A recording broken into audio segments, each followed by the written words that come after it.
بسم اللہ الرحمن الرحیم۔ میری عزیز بہنوں، بیٹیوں اور بھائیوں، موجودہ حالات کے اندر پوری قوم کو چاہیے کہ سچے دل سے اپنے گناہوں سے توبہ کرے اور قرآن و حدیث کی دعائیں جو خاص اس موقع کے لیے آئی ہیں میں وہ آپ کے سامنے تلاوت کرتا ہوں، اور میری تمام بھائی بہنوں اور بیٹیوں سے درخواست ہے کہ اس کے سننے کے بعد ابھی سے ہی گھر کے تمام افراد جو ہے ان دعاؤں کو پڑھنا شروع کر دیں۔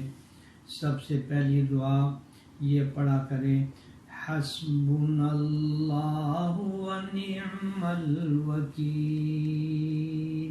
نعم المولا و نعم النصیر۔ اس کا ترجمہ یہ ہے، ہمیں اللہ کافی ہے اور وہی بہترین کارساز ہے، بہترین دوست ہے اور بہترین مددگار ہے۔ دوسری دعا یہ پڑھنی ہے، لا الہ الا انت سبحانک انی کنت من الظالمین۔ جس کا ترجمہ ہے، اے اللہ آپ کے علاوہ کوئی معبود نہیں، آپ ہر عیب سے پاک ہیں، یقیناً میں ظلم کرنے والوں میں سے ہوں، یعنی مجھ سے بڑے گناہ سرزد ہوئے ہیں۔ تیسری دعا جو احادیث میں آئی ہے وہ بھی سن لیجئے، لا حول ولا قوت الا باللہ العلی العظیم۔ اس کا ترجمہ یہ ہے کہ گناہ سے بچنا اور نیکی کی طرف آنا سوائے اللہ کے اور کوئی طاقت نہیں ہے، اور اللہ عظمتوں والا ہے اور بلند ہے۔ اور چوتھی دعا ہے، اللہم انا نجعلک فی نحورہم ونعوذ بک من شرورہم۔ ترجمہ، اے اللہ ہم آپ کو ان دشمنوں کے مقابلے میں لاتے ہیں اور ان کے شر سے تیری پناہ چاہتے ہیں۔ جناب رسول اللہ صلی اللہ علیہ وسلم نے ان مواقع کے لیے یہ اسباب، یہ دعائیں ہمیں فرمائی ہیں۔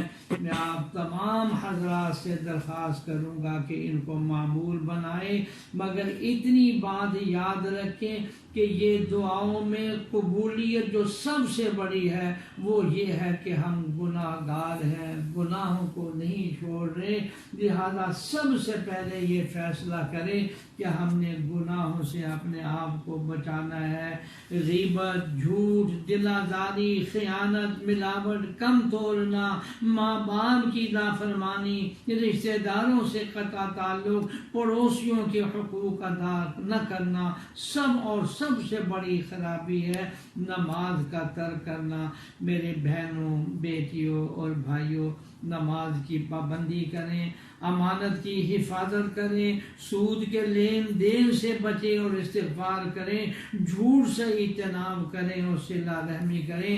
انشاءاللہ العزیز موجودہ حالات جو ہمارے ملک کے اندر آئے ہوئے ہیں، اللہ جل شانہ اس ملک کی بھی حفاظت کرے گا، رہنے والوں کی بھی حفاظت کرے گا۔ یا اللہ ہماری افواج، عساکر حکومت، عوام، علماء، تمام ممبران کو یکجان ہو کر یا اللہ اس کے ایک ایک انچ کی حفاظت کی توفیق عطا فرما، آمین یا رب العالمین۔